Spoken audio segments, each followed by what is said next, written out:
আসসালামু আলাইকুম বন্ধুরা, আশা করি সবাই ভালো আছেন।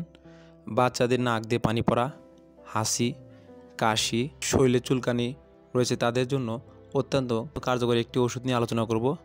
আজকে আলোচনার বিষয়বস্তু হলো ফেনাডিন সিরাপ। আজকে ভিডিওতে ফেনাডিন সিরাপের কার্যকারিতা, এর পার্শ্ব প্রতিক্রিয়া এবং খাওয়ার নিয়ম সম্পর্কে বিস্তারিত আলোচনা করব।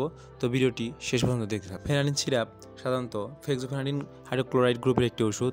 প্রতি 5 মিলি বা 1 চামচ ওষুধ রয়েছে 30 মিলিগ্রাম ফেক্সোফেনাডিন হাইড্রোক্লোরাইড। ফেনাডিন রেনেটার লিমিটেড কোম্পানির একটি পণ্য। চলুন এখন জেনে নেওয়া যাক ফেনাডিন সিরাপের কার্যকারিতা বা এর নির্দেশনা। ফেনাডিন সিরাপ শিশুদের মধ্যে মৌসুমী এবং পেরিনিয়াল অ্যালার্জিক রাইনাইটিস সম্পর্কিত লক্ষণগুলির জন্য অত্যন্ত কার্যকরী একটি ওষুধ। এটি বাচ্চাদের হাসি, চুলকানি, চোখ লাল হওয়া, নাক দিয়ে পানি পড়া, ঠান্ডাজনিত কারণে কান বন্ধ হয়ে যাওয়া, চুলকানি, নাক, তালু, গলা ইত্যাদিতে চুলকানি, এগুলোর জন্য অত্যন্ত কার্যকরী একটি ওষুধ।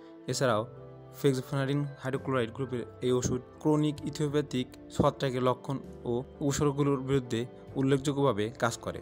এবার জেনে নেওয়া যাক ফেনাডিন সিরাপের সেবনবিধি বা এর খাওয়ার নিয়ম। 2 থেকে 11 বছর বয়সের শিশুদের ক্ষেত্রে 5 মিলি বা 1 চামচ করে দিনে সর্বোচ্চ 2 বার পর্যন্ত খাওয়া যেতে পারে। 6 মাস থেকে 2 বছরের কম বয়সের শিশুদের ক্ষেত্রে দৈনিক 15 মিলিগ্রাম বা 2.5 মিলি বা হাফ চামচ করে দিনে সর্বোচ্চ 2 বার পর্যন্ত খাওয়া যেতে পারে।